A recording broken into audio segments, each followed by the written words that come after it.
আসসালামু আলাইকুম। আমাদের টাটকাউলি সাপ সম্ভবত ধ্যানে সেনে বৈশা বা স্বপ্নে দেখছেন বাংলাদেশের নতুন ঘোষক আবিষ্কার করছেন উনি।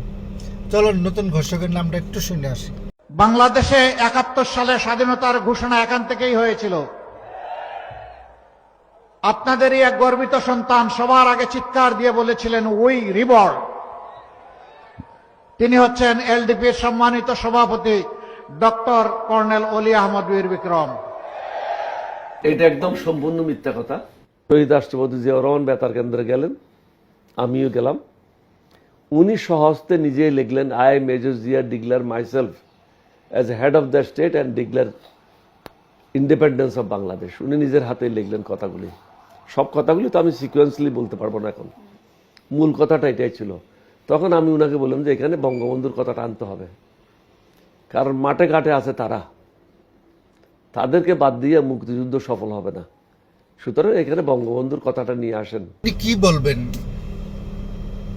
কি বলবেন ওনাকে বলেন। ইতিহাস বিকৃতি করা হচ্ছে, এক কথাই। আল্লাহ হেফাজত করুক, হেদায়েত করুক, দোয়া করি।